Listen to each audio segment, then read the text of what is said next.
আসসালামু আলাইকুম সম্মানিত দর্শক। আমরা বাংলাদেশের জনগণ, আমরা বাংলাদেশি, আমরা বাঙালি। আর আমরা সহজ সরল এবং বোকা মানুষ।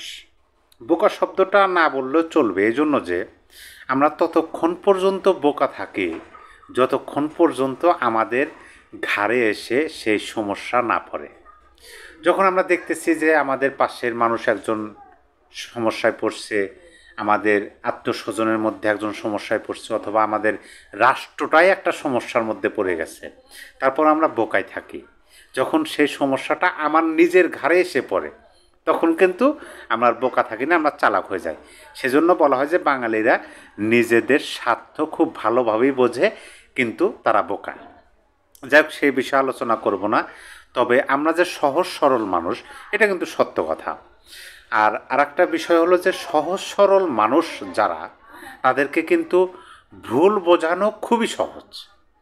ভুল বোঝানো বলতে যে কোনো অপতথ্য, মিথ্যাচার, সত্য না, একটা মিথ্যাকে একজন সহজ সরল মানুষের সামনে এনে যদি সত্য হিসেবে দাঁড় করিয়ে দেন, তাহলে সেই সহজ সরল মানুষটা মিথ্যাকে সত্য হিসেবে ভাবতে শুরু করবে এবং সেটাকে মেনে নেবে, যেটা আমাদের মধ্যে দেখা যায়। আমরা আমাদের বলতে বাঙালিদের মধ্যে দেখা যায়।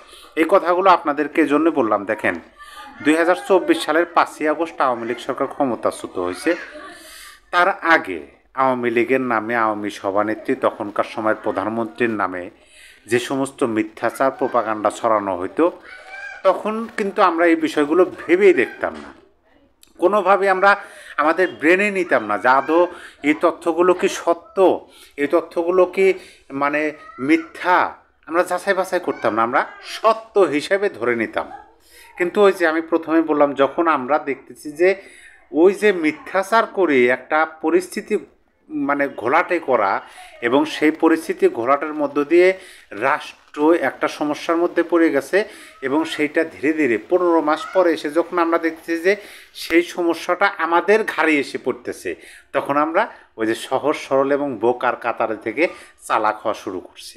আমরা কথা বলা শুরু করছি, আমরা দেশের পক্ষে লড়াই সংগ্রাম করতেছি। কিন্তু যখন আমাদের এটা উচিত ছিল, আমাদের এটার প্রতিবাদ করা উচিত ছিল, তখন আমরা করি নাই। তখন আমরা মিথ্যাচারকে সত্য হিসেবে ধরে নিয়েছি এবং সেটাই মেনে নিয়েছিলাম।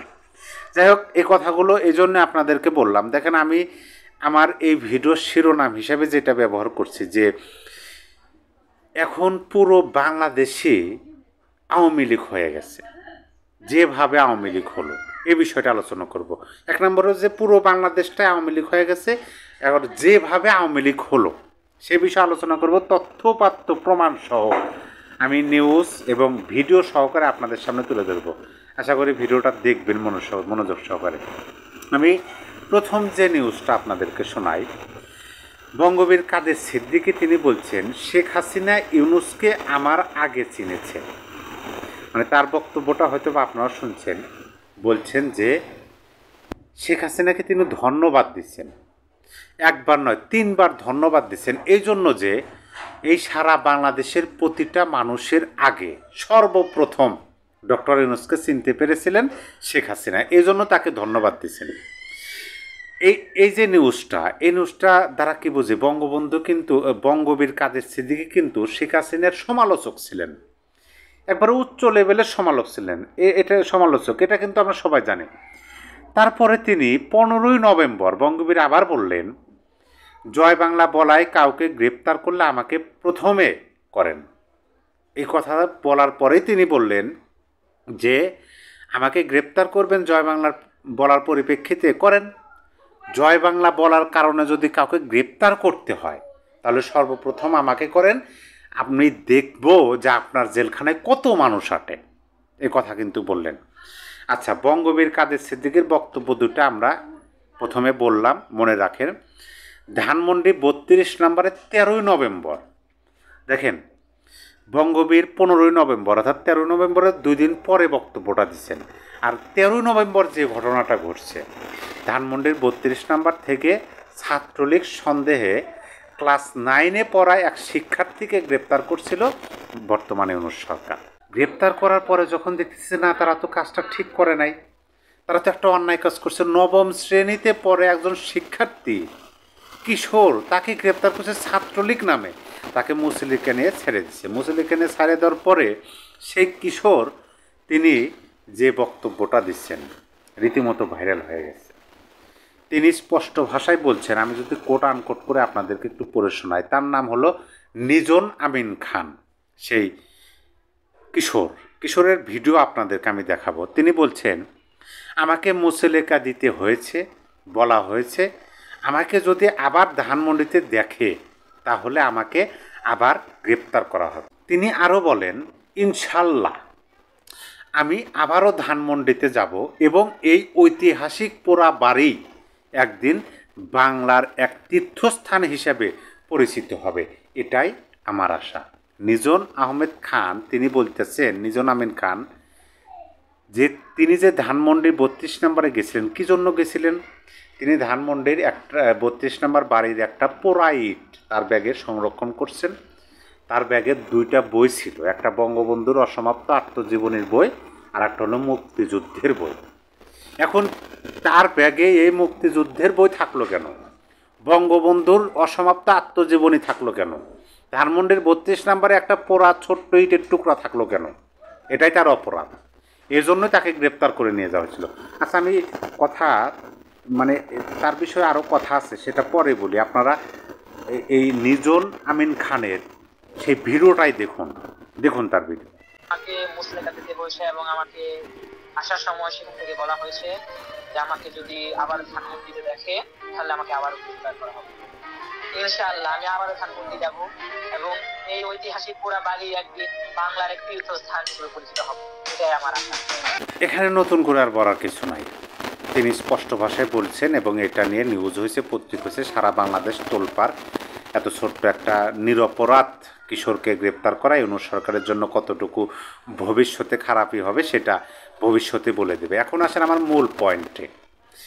এই যে আমি প্রমাণগুলো দিলাম যে শেখ হাসিনার তীব্র যারা ছিলেন, সমালোচক, এমনকি আওয়ামী লীগের বিরোধী রাজনৈতিক দলগুলো, তারাও কিন্তু স্পষ্ট ভাষায় বলতেছে যে ইউনূস সাহেবের মুখোশ খোলাসা হয়ে গেছে এবং বঙ্গবীর শেখ হাসিনাকে ধন্যবাদ দিলেন।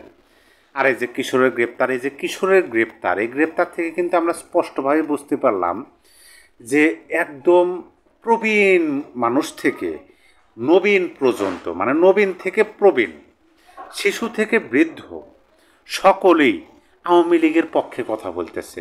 এটা দ্বারা স্পষ্ট হয়ে গেছে। আর একটা কথা বলে, আওয়ামী লীগ লকডাউন দিয়েছিল, সেই লকডাউন কিন্তু 13ই নভেম্বর আওয়ামী লীগের লকডাউন। আওয়ামী লীগ রাজপথে নামতে হয় নাই, লকডাউনের জন্য তাদের কিচ্ছু করতে হয় নাই, জনগণ লকডাউন সফল করে দিচ্ছে। এটাই প্রমাণ করে দেয় যে পুরো বাংলাদেশটা এখন আওয়ামী লীগ হয়ে গেছে। বঙ্গবীর এই কথা বলছেন যে পুরো বাংলাদেশই তো এখন আওয়ামী লীগ। এখন এই আওয়ামী লীগ কেন হলো?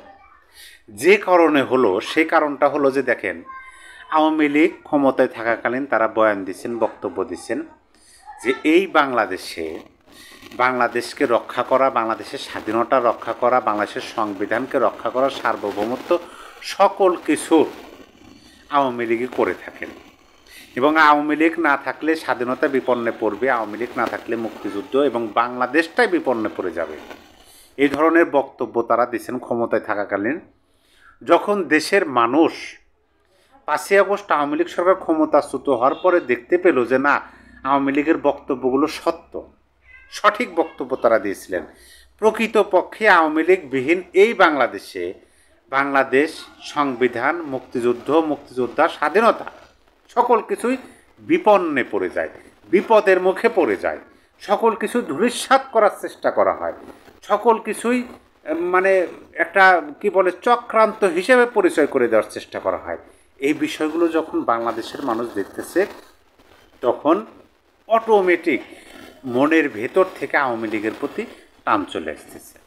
মনের ভেতর থেকে অটোমেটিক বাংলাদেশের, তারা যে এই দেশের মানুষ যে তারা নিজেদেরকে বাংলাদেশি হিসাবে মানেন, গর্ববোধ করেন যে তারা বাংলাদেশি, বাঙালি জাতি, এইটার বহির্প্রকাশ হিসাবে আওয়ামী লীগের প্রতি সমর্থন চলে আসতেছে এবং পুরো বাংলাদেশটাই ধীরে ধীরে আওয়ামী লীগ হয়ে যাচ্ছে। এটা কোনোভাবে আর ঠেকানো সম্ভব না। এটা তো ওই সমুদ্রের জোয়ারের মতো, 5ই আগস্ট পূর্ববর্তী সময়ে ভাটা পড়ছিল মিথ্যাচার প্রোপাগান্ডার মাধ্যমে, আমরা বিশ্বাস করছিলাম। সেই বিশ্বাসটা আমাদের ভঙ্গ হলো কখন? যখন আমরা দেখলাম যে না, সম্পূর্ণ বিষয়টা মিথ্যা। কারণ এই যে 15 মাসে একটা মিথ্যাচারও এই ইউনূস সরকার প্রমাণ করতে পারে নাই। একটা নেতার বিরুদ্ধে কোনো রায় করতে পারে না যে এই নেতা এত কোটি টাকা দুর্নীতি করতে পারে নাই। তারা কি করতেছে? শেখ হাসিনা, আসাদুজ্জামান খান কামাল তাদের বিরুদ্ধে হত্যা মামলা দিছে, যেটা অগ্রহণযোগ্য, যেটা কেউ গ্রহণ করতেছে না। কিন্তু যেভাবে মিথ্যাচার ছড়ানো হয়েছিল, দেশটাকে বিক্রি করে দেওয়া হইতেছে, ভারতের সাথে বিভিন্ন অনৈতিক দেশবিরোধী চুক্তি করা হয়েছে, অর্থ লুটপাট করে একেবারে দেশটাকে ধ্বংস করে দিতেছে, দেশ শেষ করে দিতেছে। এই যে মিথ্যাচার, এই বিষয়গুলো তো আমরা বিশ্বাস করছিলাম, সত্য হিসেবে মেনে নিয়েছিলাম। প্রথমে আমরা যেটা বললাম যে আমরা সহজ সরল, আমাদের বোঝানো খুব সহজ, আমরা বুঝছিলাম, আমরা সত্য হিসেবে ধরে নিয়েছিলাম। কিন্তু যে যখন আমরা দেখতেছি যে সমস্যাটা আমাদের নিজেদের ঘাড়ে এসে পড়তেছে, তখন আমরা আমাদের চোখ কান খোলা শুরু করতেছি, আমরা বোকা থেকে শালা খাওয়া শুরু করতেছি। সম্মানিত দর্শক, বিস্তারিত আলোচনা শুনে অবশ্যই আপনার মতামত কমেন্ট বক্সে জানিয়ে দেবেন যে আদৌ পুরো বাংলাদেশটাই এখন আওয়ামী লীগ হয়ে গেছে কিনা, এবং যেভাবে আওয়ামী লীগ হয়ে গেল আমার বিশ্লেষণটা কতটুকু যথার্থ বলে আপনার কাছে মনে হয়। সবাই ভালো থাকবেন। আল্লাহ হাফেজ।